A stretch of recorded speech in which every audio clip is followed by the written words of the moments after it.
Hi, and welcome to this week's episode of Extra Serving, a Nation's Restaurant News podcast. I am your host, Holly Petre.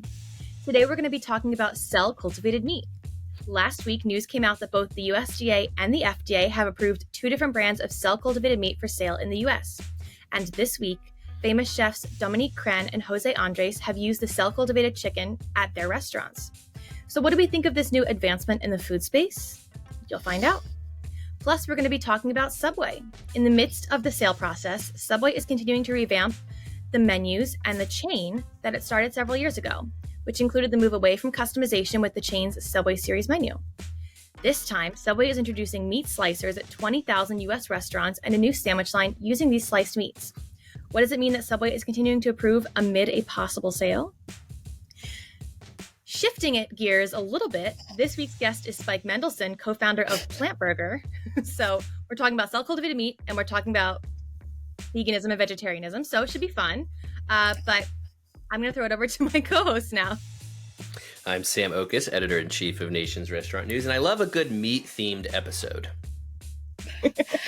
I'm Leigh Zinsmeister, managing editor of Nation's Restaurant News, and I'm excited because I love all kinds of meat. All right, well, I'm going to throw it over to this week's advertiser first, and then we'll get back to talking about the meats. Texas Pete is taking its flavor on the road with convenient, easy-to-enjoy portion control packets. Whether it's a Texas Pete dip cup or sauce packet, your customers will be able to enjoy bold flavor for a better on-the-go dining experience. Anywhere, anytime. Ask your broker for the #1 portion control hot sauce or visit TexasPeteFoodService.com for more information. Off to a rip-roaring start. Did you like my Arbys reference? That was the one Arbys shout out in this meat-themed episode. Yeah, how can you have a meat-themed episode without Arbys? I mean, True. that's onesie is enough to talk about Arbys, but we've not already talking addressed. about Arbys. Yeah, we've already addressed the onesie. Yeah. I did not go to Texas Roadhouse this week for follow-up for our dear listeners who follow our show. I did not go to Texas Roadhouse. Then you failed. I cooked a lot. I feel like that was like a big important thing to cook. No, that's totally contrary to what we stand for, Holly. We are a restaurant podcast, and cooking is the antithesis of that. But I did go to my very first drive-through last week after the podcast. Okay. I just have to center myself for this conversation. How did it go, Holly? How was your first drive-through experience as a 29-year-old? I did not think it was very efficient. I do not get it. Why? Because you order at the thing, fine. I get that. I had to yell, didn't love that. Then you drive through. By the way, I was not driving. I just want to point that out. I do not know how to drive. So that's why you had to yell. You're yelling over your parent. You're in the front seat. You're yelling what you want. There's where you first went wrong. Just a heads up. Okay, continue. Second, we get to the window to pay and pick up the food. So you pay, and then you just sit at the same window waiting for them to bring out the food. Like, I was just sitting there for like 2 minutes waiting for nothing. Holly, what did you think? What did you think drive-through was? I thought like that they would just have it ready by the time you got to the window. Well, in some instances they do, but depends on if it was like a lunch rush, dinner rush, or how many cars are in the line, things like that. We were the only car in line. Okay. So now let me ask you this. Was it the same amount of time you would have waited if you were standing inside the restaurant? So here's the thing. That's a yes. We were at a Taco Bell. Of course, naturally. I have never eaten food directly from the Taco Bell itself. I've only done delivery. So this was also my first time eating Taco Bell hot, which was a really great experience. You've also you've never only waited 2 minutes for your Taco Bell. Or if ordering to getting your food was 2 minutes, but if you're sitting at home, even though you live like a block from the Taco Bell, if you order it on the app or whatever, however you order it, and then you wait for it to come, it takes longer than 2 minutes, Holly. But I was just sitting there staring at an empty window. It felt kind of weird. But you were in the comfort of your own car, listening to whatever music or podcast you wanted to, having conversation with whoever was in the car with you. You can roll up the windows. and enjoy your experience rather than standing inside a restaurant where it could be people you don't want to talk to, or it's noisy or smelly or whatever. Smelly? Let's not talk about restaurants like that, Sam. My point is, you are in the comfort of your car. And remember, drive-through is primarily a convenience tool that if you are going from point A to point B and you needed food on that journey, it is there for you. I do feel like like people wouldn't believe Holly existed unless we like had to explain her to people. It's just, you are such a anomaly of Americans, which, I mean, my hat off to you, because you could go this long without going through a drive-through. I mean, that's truly impressive, to be honest. But this is a very unique conversation that not many people get to have. So somebody call the Guinness Book of World Records and find out the oldest person to go through the drive-thru for the first time. It blows my mind. It's amazing to me. And it's amazing to me you do what you do for a living, and that you have been doing this for 5 years or something, and you just went through a drive-thru for the first time. I live in New York City. I don't own a car. I went to school in Chicago. I have not driven. I do not know how to drive. So how would I drive into a drive-thru? You were raised in the suburbs, weren't you? Yeah, but we had to drive 20 minutes to get to this Taco Bell. It's not like it was close by. Like, there were no drive-thrus where I lived. She was also an only child, which might have had something to do with it. Like, they weren't trying to go from Holly's school to somebody else's dance practice to someone else's baseball game, which is, our family was hitting the drive-thru between all those points, but we had 3 kids. Yep, same. So maybe that's it. And I know Sam has 2 kids and 3 sisters, so. Lots of people to feed and lots of miles to be driven. Yes. Yeah. And frankly, I mean, the convenience is nice. As we all know, I'm a big fan of Chick-fil-A because there's a drive-thru right around the corner from my house. Yeah. And it just is so much easier than parking, walking inside. Anyway, look, we don't have to explain the merits of drive-thru to our audience. Let's just all take a moment to appreciate how unique Holly is and welcome her to the community of drive-thru experienced people, which, congratulations, Holly. You've made it. I will say that I think that the Chick-fil-A mobile order drive-thru is much smarter, where you place your mobile order, you drive through, and you pick up the order when it's done. I think that's much smarter. Just saying. Yeah. Drive-thru innovation. That's why everybody's going that direction. I think that's what I would do. But how many people are getting drive-thru on a whim? How many people it's just like spur of the moment, I'm hungry, ooh, there's a Chick-fil-A, let's go there. Or they're on a road trip, they're looking for, drive-thru, whatever. Mobile order ahead, unfortunately, takes some forethought to order ahead. So that's why Chipotle doesn't do, with a traditional speaker box. A lot of the fast casuals don't do the traditional speaker box because if you do that way, then you're in the line, you're waiting, and they want as much time as possible to prepare your food. And drive-thru is not about waiting. It is about go, go, go. So anyway, now you know. Now I know. I have a lot of thoughts about drive-thru, but that's not the reference I was thinking of, but. Okay. I thought a Hamilton reference was the first thing my mind went to. Yours is probably better.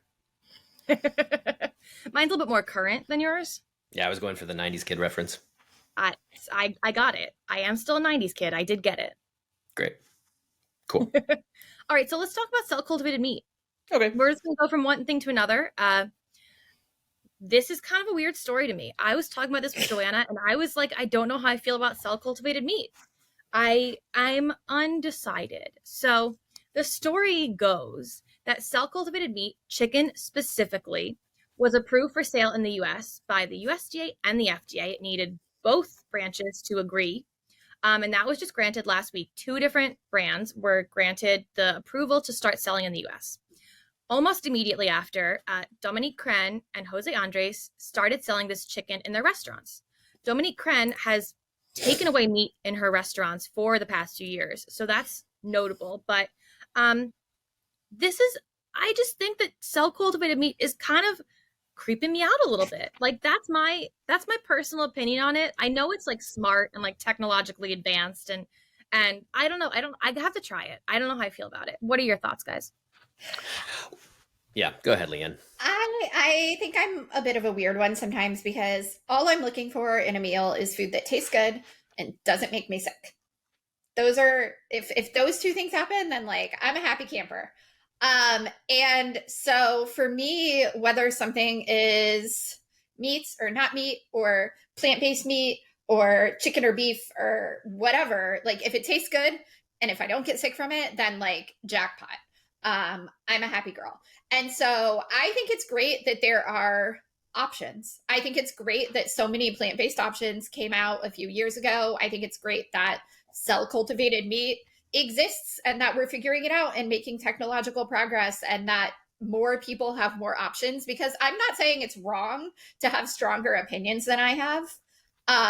If people have their preferences, people don't eat meat. If people only eat quote unquote real meat, like great, good for you. And I think it's great that as an industry, we're moving toward giving people more options and creating new and different kinds of meats. So yeah, I think it's great. For me personally, I'm really pretty neutral. I would love to try it because I like to try new things, both for myself and like obviously for the job. So I'm excited to seek that out at some point. But as a whole, I'm like pretty neutral on the whole thing. Like it probably tastes good. And I'm confident that, especially in the hands of these two chefs, it will not make me sick. So that's pretty much my whole opinion. I don't have strong feelings on this story either way, but I'm thrilled for the industry that there is another, progression. Well, I love your low bar, Leanne. So long as it doesn't make me sick. So much. And it tastes good. That's where I run into more problems. I eat more things that don't taste good to me than things that make me sick. So just for the record. Fair point. Yeah, I mean, look, the big picture for cell-cultivated meat, the long-term goal of cell-cultivated meat is to be better for the planet, because if we can cultivate meat from cells, then we can have less reliance on animals. If we can have less reliance on animals, we can not have to have so many daggone cows putting methane into our world. So that's the long-term goal, right? But, I guess I'm skeptical just because that is a big, big undertaking. There are many, many years worth of innovation left to go before this could ever become something that is a global practice. And if you do need technological savvy and labs to do this, that will require a lot of money and investment. And so not only just scale, but cost of goods is going to be prohibitive, because it's just like, it seems to me like this is going to be really expensive to produce this just because of the technology required to do so. So, in my head, I'm thinking, okay, this is like a 20, 30, 40 year endeavor to scale cell-cultivated meat, to get it to a point where it costs about the same as regular meat, and for it to make any kind of dent in the real meat market. And obviously, in order to do so, it has to taste good. So this is a major step, no doubt, and it's worth us talking about, because I think everybody needs to be aware of these developments and know what's around the corner, just because, vegetarians, I believe people who choose to be vegetarian, that will continue to grow. Randomly, I have a 13-year-old nephew who has been a vegetarian now for, I think, 2 years. And he's very committed to it. And we recently had a family reunion and discovered that my 8-year-old nephew, who is not my other nephew's brother, but cousin, because of his cousin being a vegetarian, also decided to be a vegetarian. And my 8-year-old nephew is like the, jock, tough kid, all these things. And he is choosing to be vegetarian. I say this example because as I talked to him about it over the July 4th, I just realized, oh my gosh, like younger generations, this is going to be so normal to them. Mm-hmm. When I was a kid, a vegetarian was like an alien. It was like, you don't eat meat? Who are you? I mean, it was like such a small subset of people. And now we've got 8-year-olds choosing to be vegetarians, for crying out loud. And I say that because I do believe as we move forward into the future, Younger generations will be more committed to what's better for the planet and what's better for my body. And that will be a route they take. Now, I have sort of an ethical question around, does it count to be a vegetarian if you eat cell-cultivated meat? I mean, I think if you choose cell-cultivated meat, then you're probably more in the camp that doesn't want to do harm to animals, because this doesn't. But at the same time, you're eating meat. It is just created differently. So that's a whole other thing to think about. But the final point I'll make on this is, do you remember when crickets were like a thing for a hot sec? Do you remember when everybody's like, we're all going to eat crickets forever because of the planet? How long did that last? That did not last very long. I mean, it still kind of pops up here and there, and, you know, people use crickets as a novelty. I am inclined to think cell-cultivated meat will go that route, just because crickets are basically free, y'all. Like, we could eat crickets. We could just collect them in the environment and not make them in labs, and it be fine, right? But we're choosing to develop very fancy cell-cultivated meat that's very expensive instead. So I guess that's where I'm at with all this. I will eat it if it is put in front of me. I will try it for sure. I will not spend any more on my meat than is necessary to get meat. I am a proud carnivore. However, I too want the best for the planet. So if this can make a dent in that, then great. But count me among the continued carnivores. I just want to throw out there that I've eaten crickets exactly once at a José Andres restaurant in DC. Hey, and I hope to God that he did not just go collect the crickets from the sidewalks. Is that not how you get the crickets that you serve in a restaurant? I should have asked more questions that day. Bees where they have like little farms and like they like grow them up. Like, I'm how you sure. get honey. Like, I think there's like a kind of like a cricket farm. Well, there must be standards, right? There must be standards for how to raise crickets and serve crickets and kill crickets.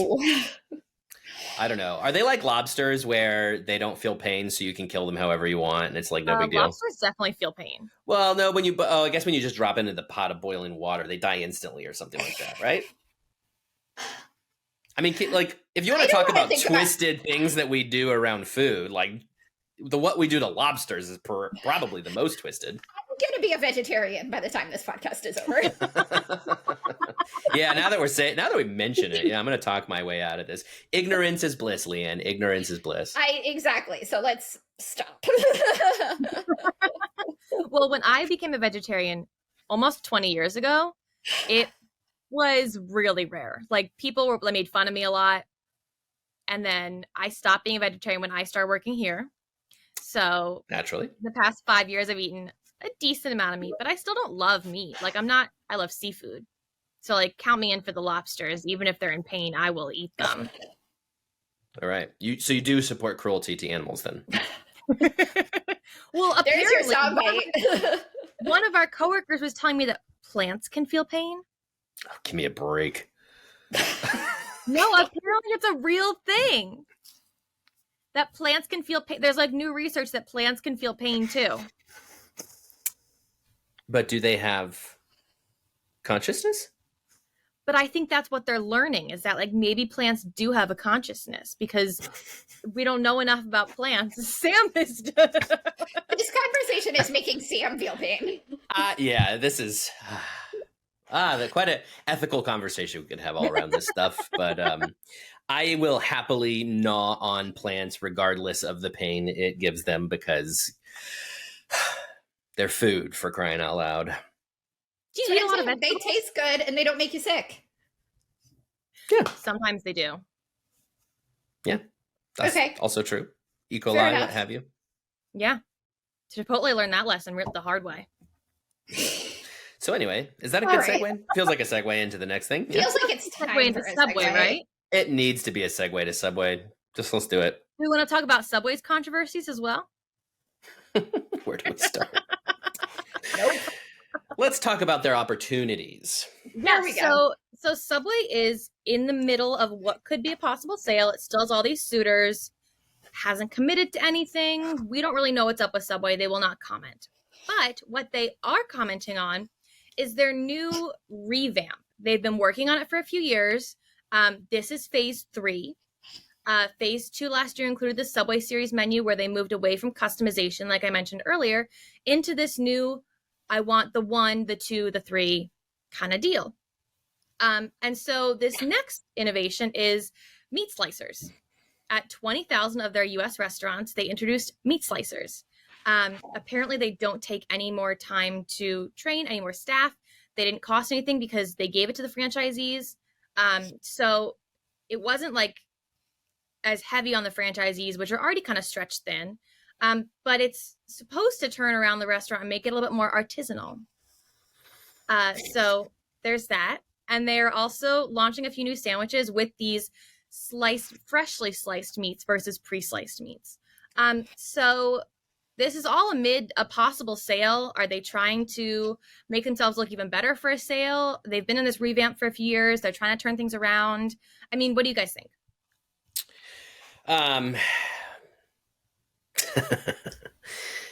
Deep sigh. Listen, Subway, let's just step back and say Subway has shrunk its footprint by about 6,000 locations in the last 5 years, which is a entire chain's worth of locations. But a drop in the bucket. For them, a drop in the bucket. They're now down to about 20,500, something like that. Year end 22, according to our top 500. Go check it out at nrn.com.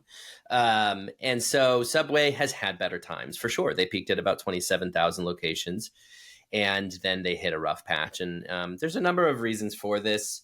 I would suggest that one reason for this rough patch is it really started shortly after the death of Fred DeLuca, their founder, who was, he was kind of their North Star. I mean, this guy was everything to Subway for 50 years. And it feels a little bit like the rudderless now since his passing. But the other thing that's happened in the last 5-6 years is Subway got competition. And those competitors in particular are Jersey Mike's and Jimmy John's and Firehouse Subs. And a number of others, of course. There's a whole generation of sandwich chains, especially fast casual sandwich chains coming up. But to me, the meat slicer is a direct response to their competition. I mean, Jersey Mike's in particular. And if you look at Jersey Mike's opened 300 locations last year. That was number one in the top 500. Well, number one in the whole industry, right? That's as far as sheer number of units, Jersey Mike's was number one. And that's important because that's after, I think, opening maybe 300 the year before and maybe 300 the year before that. I mean, Jersey Mike's is on a tear. They have a lot of momentum. They are a very good sandwich. Jersey Mike's is a good sandwich. And it's no knock on Subway, but I just think Subway for the longest time owned this category. And all of a sudden, Jersey Mike's is there. Jimmy John's, we talked about last week on the podcast. Jimmy John's is right there. And Subway has to do something. So there's a theater to it, yes, of sort of just feeling like you're in a more authentic deli. It feels better than just watching them just, pull up the meat from the stack or whatever. You watch it, get sliced. Also, just the freshness of it, I think, is huge. And now in this day and age, that's what customers are demanding, and they're getting it from other chains. So Subway really had to do that.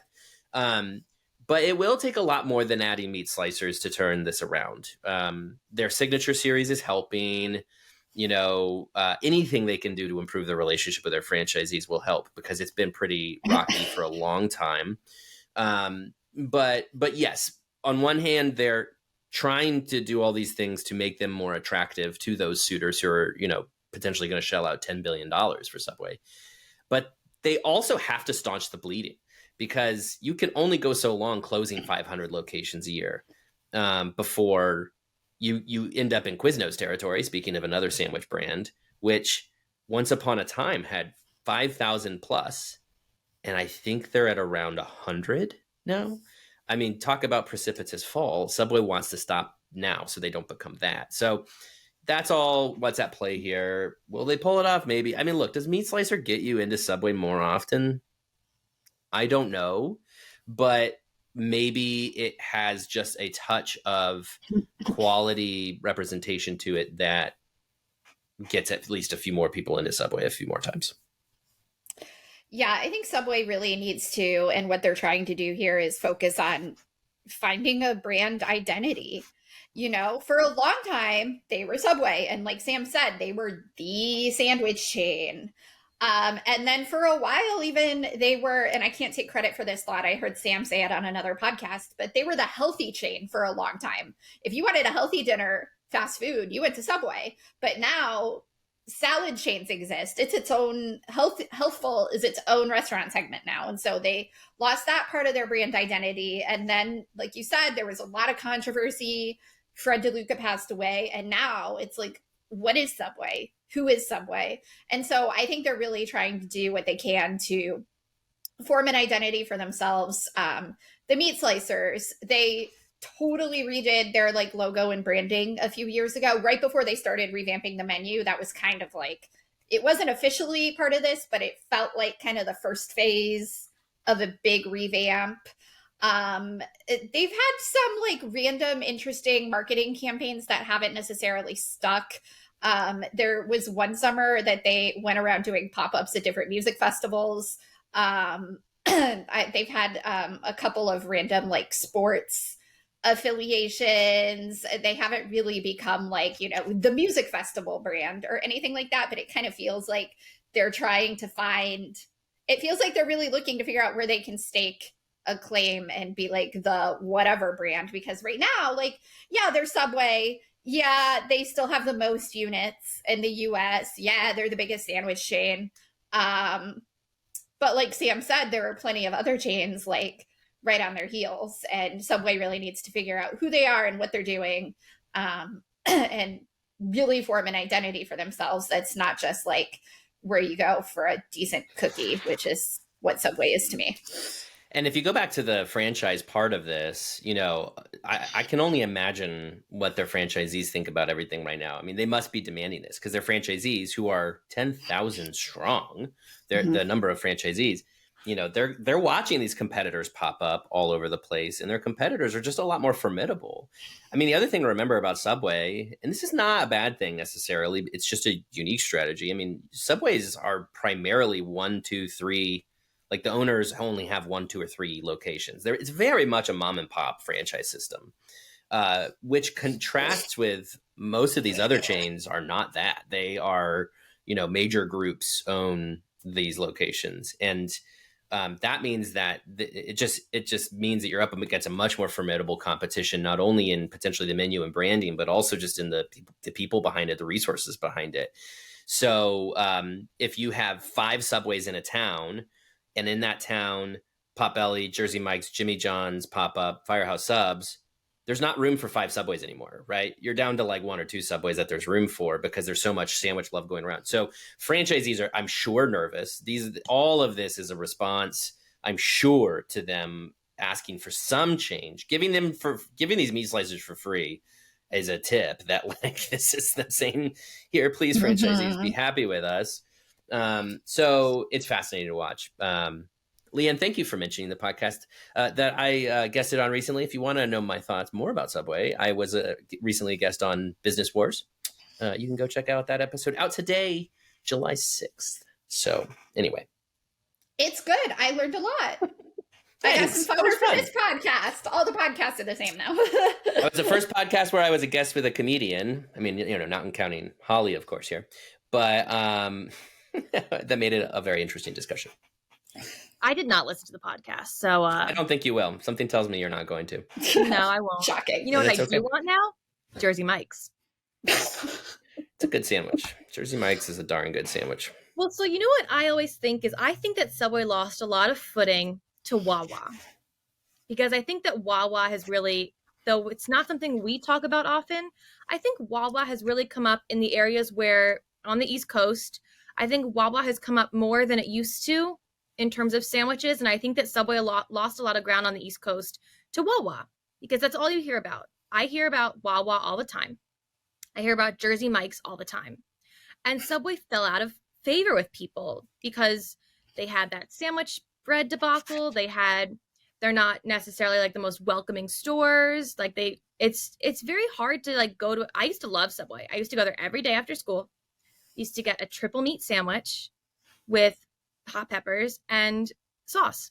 Before you were a vegetarian? Yeah, but I used to go in like elementary school. That was like I'd walk over from the school and that was where I went. Okay. And then I became a vegetarian after eating triple meat sandwiches every day. There's your problem, yeah. I'd become a vegetarian after that too. Gosh. So but I haven't been to a Subway in like 15, 20 years. Honestly, Holly, that doesn't surprise anybody. It's the least surprising thing you said. I've never been to a Wawa. I was going to say, just a quick note on the Wawa comment. You're not wrong, but remember sort of New York perspective, East Coast perspective. But in other communities, it's other things, right? Sheetz is another one, another convenience store that certainly in the South and Midwest, it's a place that people will go for sandwiches. Look, a sandwich is one of the basic fundamentals of food service. I mean, that is, I don't want to call it easy, but that's, it's low food cost, low prep kind of item. So they're everywhere. There's so many sandwich places, and not to mention just the mom and pops everywhere. So when you have that many choices, someone like Subway has to fight to stay top of mind. As I mentioned on that other podcast, I'll mention here, I think my primary use case for Subway is road trips, because when you're driving on the highway, travel plazas have them all over the place, or gas stations. I mean, they're attached to gas stations, and they'll continue. That continues to be an opportunity for them. But you have to imagine that those travel plazas and other communities on the highways across the country will continue to look for some of these better sandwich options. So anyway, it's fascinating to watch Subway do all this out of necessity, because it's just like, this is the position they're in. Mm-hmm. Well, and I wonder if this is going to impact the sale. I mean, it's already been evaluated at a certain price. We are hearing private equity companies searching for it. Not really anybody else. We're not hearing a Yum or an Inspire want to pick them up. Even though I thought that would be a good option. I think they could turn it around very well, but not my job. Believe it or not, it's amazing. Believe it or not, I don't have $10 billion to just throw around at Subway. Well, that a lot of companies do. I want to say, yes, a lot of this has to do with wanting to position themselves well for a sale and a bright future. But also, this transformation has, officially been happening for a couple years now. And like I said before, unofficially has been happening since probably 2018, 2019. And so I'm sure even then it was in the back of their minds of let's turn this thing around and then sell it, or whatever options they were considering at that time. But now I think, because they said at the beginning of this year that they were looking for a buyer, I don't know, time is not real. But so when they made that announcement, this phase was already fully in the works on their end. So I think both things are happening simultaneously, and they certainly have to do with each other, but they're also kind of two different Subway stories that are overlapping, I think, more than... Anyway. They're not parallel lines, but they're not fully one line. They're like Manhattan Subways. It's like the B and the D and the F and the M. They're kind of the same line. A metaphor that all of our listeners definitely understand, including Sam. Already lost. You had a big car talk last week that we were just lost on. I was comparing Chipotle and Taco Bell. And your Hondas. Hey, Holly, what do you think our audience understands better? A car metaphor or a Subway metaphor? I think it's 50-50. I passionately disagree. Passionately. That's a strong word. Anyway, let's turn it over to my interview with Spike Mendelsohn, co-founder of Plant Burger. We talked about some really interesting things. I'm a user of Plant Burger, a customer of Plant Burger, even though I eat meat. Spike himself is a flexitarian, so kind of building on our conversation today. Did not ask her about cell-cultivated meat, but I'd be curious to hear his thoughts. Anyways, here's my interview. But before I turn it over to that, I will thank you guys for joining me. Thanks, Holly. Thanks, Holly. Texas Pete is taking its flavor on the road with convenient, easy-to-enjoy portion control packets. Whether it's a Texas Pete dip cup or sauce packet, your customers will be able to enjoy bold flavor for a better on-the-go dining experience. Anywhere, anytime. Ask your broker for the #1 portion control hot sauce, or visit TexasPeteFoodService.com for more information.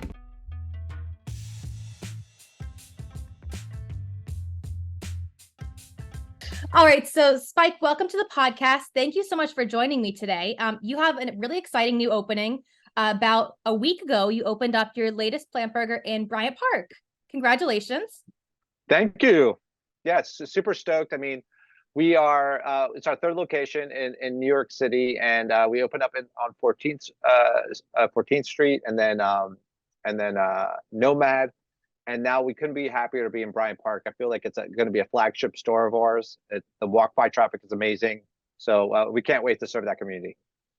Well, and for our viewers, you are in your test kitchen right now, your R&D kitchen. Can you tell me a little bit about what that's like being in an R&D kitchen for a plant-based concept?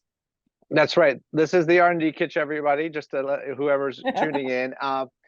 And like, listen, this is actually why I got into the space. Like we had just chatted a little bit before, I'm a flexitarian by nature. That basically means I eat everything, but I'm very conscious about, for some of my diet consuming vegetarian and even vegan items. So, and I was introduced, I'm a burger guy.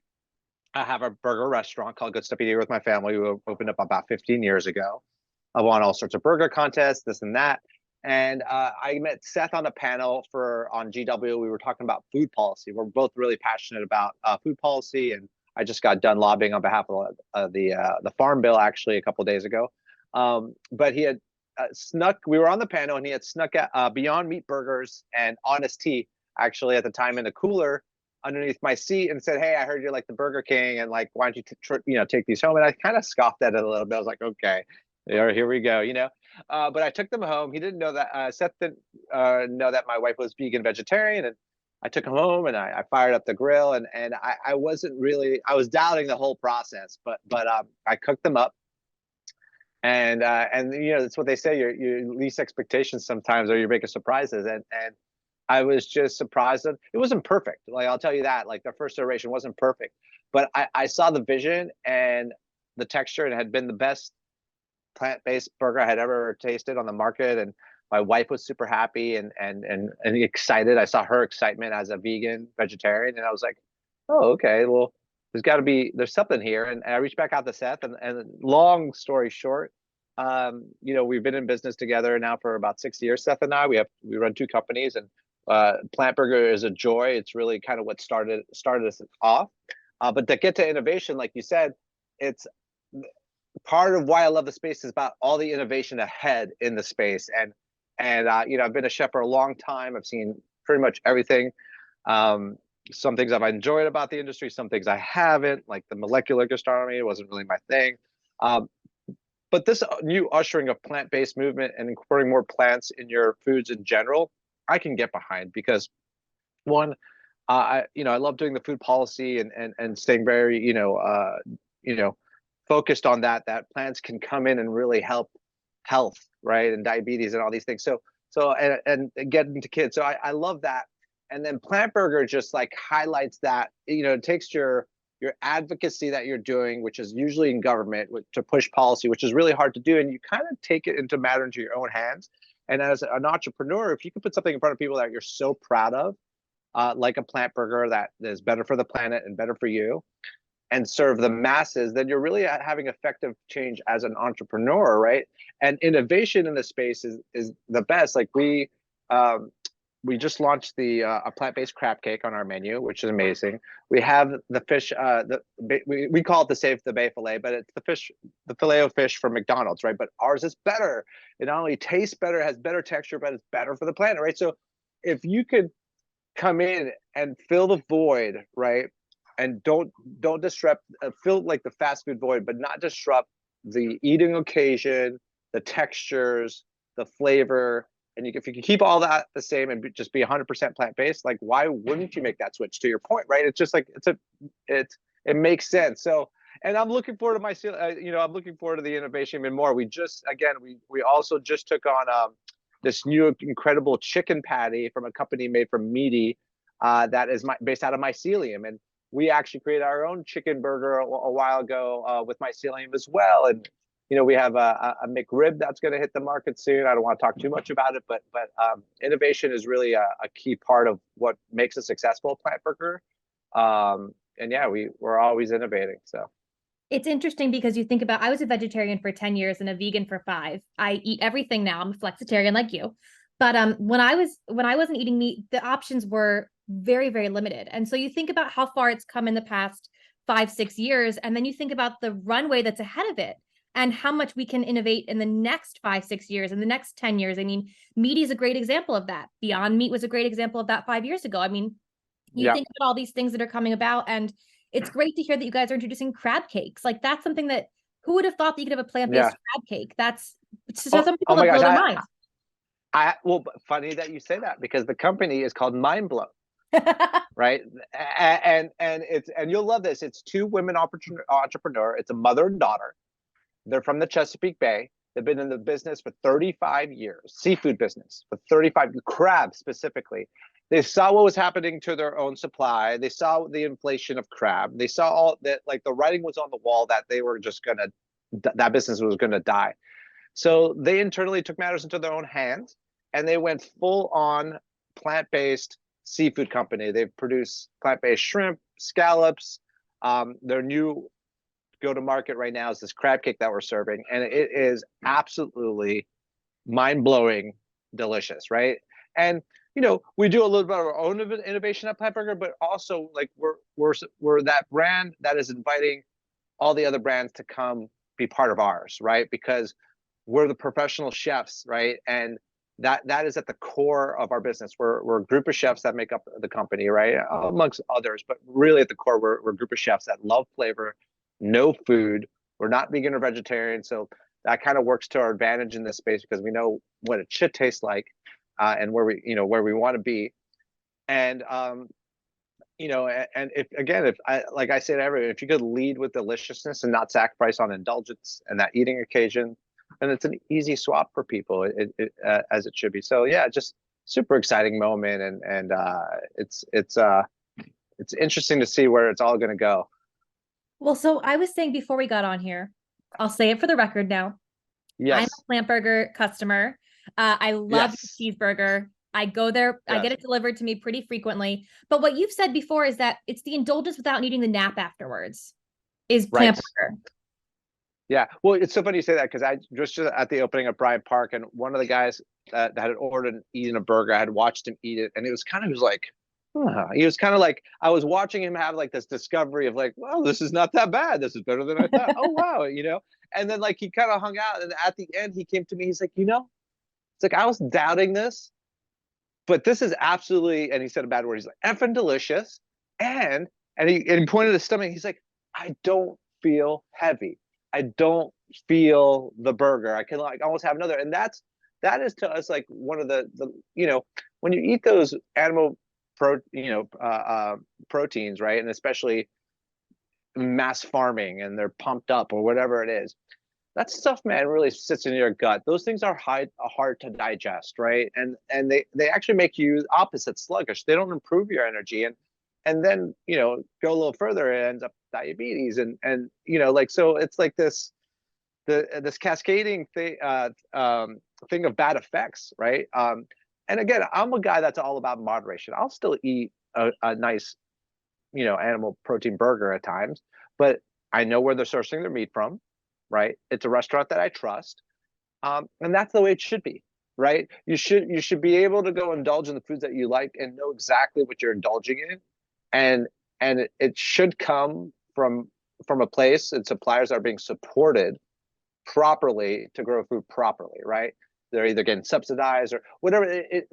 We need to get back to that. We were there, now we're here, and now we're starting to see shifts to go back over there, and that's not only here. That is globally. You're seeing that on a global scale. Well, yeah. You mentioned earlier that you're sort of being the change you want to see, to quote a very overused quote, but that you're not only helping with the policy, but you're also doing it in your own restaurant. You're showing that you can eat well, and you can eat healthy, and you can eat plant-based, but it doesn't need to be an everyday thing, because you have good stuff eater. You have a meat-based concept. So you're doing a little bit of everything. Yeah.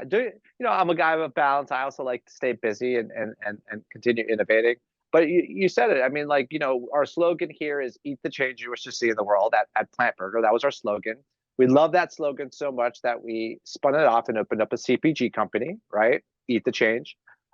That's a snack company that fights climate change through, creating climate-friendly snacks, right? And to your point, what you just said about doing the advocacy and the policy stuff, it's important, but you have to try to do it on your entrepreneurship, because that's actually where you have the fastest, most effective change, and you can deal with people, peer-to-peer change, and there's a great example for this. So like, and it's not Plant Burger, but it's just iced tea, right? So we serve just iced tea at Plant Burger, first of all, so it's kind of fits in. But when I first did I do these chef advocacy tour trips where I onboard chefs, equip them with the knowledge to realize that they have actually a very strong voice when it comes to food policy and change, because they're at the root of it, right? They accept food, they cook food, they serve food, they rely on food to make a living, so they understand it. They're a trusted voice. And so we went on a trip to Mozambique about 5-6 years ago, and our purpose of our trip was to engage in women and girls and smallhold farmers, right? Give out grants and also participate in education where we could teach them how to sustain their global seafood export. Mozambique on the coast has an amazing global seafood export, but it was at risk of being completely gone, right? And so we went down there, we met the village, everyone in the village, and we taught them how to like farm sustainably, let this replenish, right? The other thing that we said is like, hey, invest in women of the household, right? Because they're the ones actually making the change. They're the ones that doing the hard work, and often they don't have a seat at the table and they're last to eat. So it's like, well, what are we doing here? So that was such a jaw-dropping, like amazing experience for me. So fast forward 7 years later, and I'm looking to, we have this tea business, and I found out that there's the largest organic tea garden in the world, which is a new origin, is in Mozambique. It just got revived 7 years ago. Before that, the civil war is there. It was, and now for our company, Just Iced Tea, we resource most of our tea from this new origin of tea from Mozambique, and it's a fair trade tea, which means, I'm sure you know that, but just there's certain commitments that go, certain percentages go pump back into the culture in the village. Mozambique is one of the poorest countries, so you have to do it from both prongs. It's not enough just to go and do policy. And like, listen, I'm lucky to be in the business that I'm in, and this is kind of my thing. But there's also like small ways where you could start to do things, take matters into your own hands in every business, really. So now you've listed about 100 things that you're doing. Is there anything Yes. else on the agenda? Anything else on the agenda? So let's see. We have Plant Burger's 14th opening. It's fantastic. We are doing really well with Just Iced Tea. It's killing the market. As you know, the story is Honest Tea, but revived. We're doing snacks, doing policy. Stuff is going. Our family restaurant group is doing well. We just opened Santa Rosa Taqueria on Capitol Hill, and all those restaurants aren't vegetarian or vegan at all. They have options for all those people there.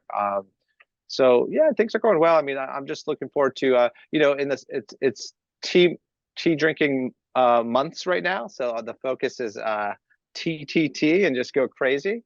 And then obviously Plant Burger is so exciting. I'm going to go back up there next week, check on the store again.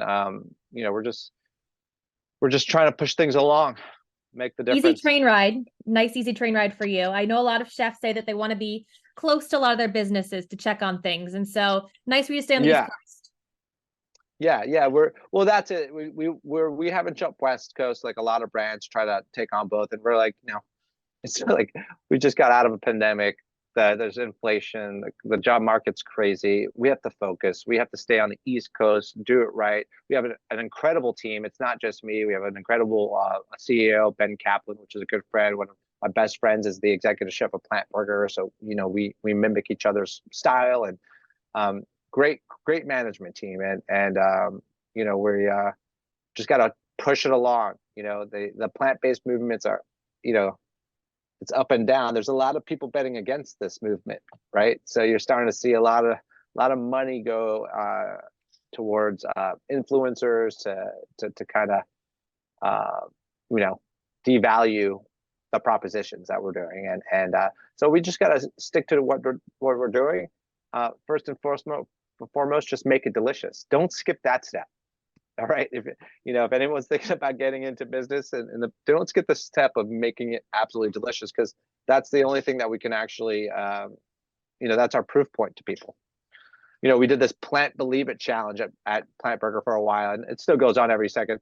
It's where like a customer will come buy a bunch of burgers, take them back home, and feed them to their friends that don't know that they're plant-based, and they'll sit there and they'll just like chow down, and then there'll be like this big reveal where the friend's like, "Hey, you guys are eating vegan," and everyone's like, "What? No," and they won't be able to believe what they just ate and the flavor. And that always makes us feel really good, because that's how we want to be judged. We want to be just judged on how did you enjoy our burger, not that it's plant-based, not that it's meat-free. We just want you to enjoy it. So. Well, and the proof is in the pudding, because you've grown over the past 3 years while people have been shrinking. You are opening new locations, and you have been for the past 3 years. So, I mean, yes. If anything, you're proving that plant-based can be a new category, that it can be a sustainable category. So kudos to you. Thank you. We appreciate that, Holly. We're trying to prove those proof points for sure. So, and Bryant Park's going to be a big part of that messaging. It's going to by far be probably our busiest location, just based on its demographics. So. Well, congratulations to you. And thank you so much for joining us on the podcast today, Spike. Thank you, Holly.